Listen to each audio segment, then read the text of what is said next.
Sebelum nak tengok video tu, bolehlah tekan button subscribe, like dan share. Subscribe tu free je guys, free je. Korang tekan button subscribe tu dari merah ke kelabu. Kalau dah kelabu jangan tekan lagi, nanti jadi merah balik. Okey, tu je lah. Jom tengok video. Hai geng, kali ni aku nak review SHF Figures Ultraman Z. Ni design kotak dari belah kiri, belah kanan, belah atas dan belah bawah. Dan kat belakang macam biasa, kita boleh tengok gaya yang dia boleh buat dan ada aksesori sekali. Jom kita buka tanpa membuang masa. Kita menggunakan pembaris ajaib ni. Kita keluarkan dia. Inilah rupa dia. Ni bahagian belakang dia. Ni pula kertas manual dia, supaya korang boleh rujuk kalau tersalah ataupun tersilap pasang kan. Tak nak bagi korang jadi pala tahu. Dan macam biasa kita simpan dia dengan cara magic. Tada! Jom kita buka dia dengan berhati-hati dan berhikmah.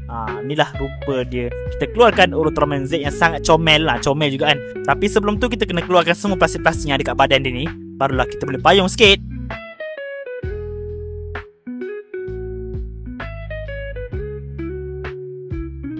Dan macam kita boleh nampak ada aksesori color timer, tangan dia dan efek caution dia.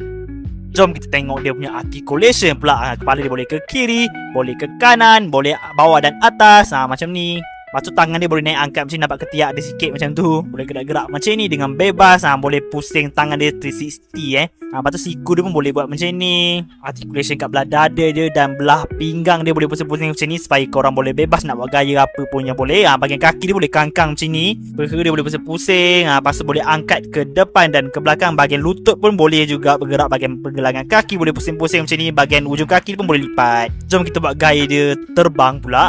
Macam ni lah gaya dia terbang. Kita sampai ke part aksesori pula. Nampak ada aksesori tangan dia yang terbuka ni. Original dia, tangan dia penumbuk ni kita cabut dan kita pasang aksesori tangan yang tadi.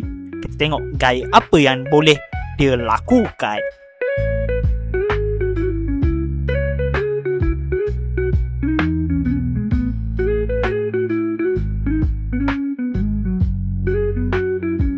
Yang ni pula aksesori color timer dia yang color merah ni. Okey, jom kita tengok. Dan kita cabut dulu color timer yang color biru ni. Dan kita masukkan color timer yang warna merah ni. Kita tengok. Kita tengok.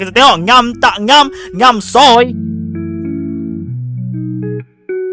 Sekarang dekat part Zestium Kosen dia pula. Dia punya efek ni. Jom kita try pasang pula. Ngam tak ngam. Sebab tu kita kena cabut dia punya tangan yang ni. Dan kita masuk tangan dia yang ini. Senang je kerja kan. Lepas tu pandai-pandai lah gaya kan. Supaya tak nampak kekok dan bagi nampak dia bergaya.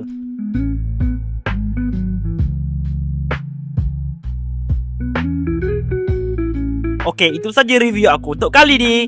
Bye. Acep.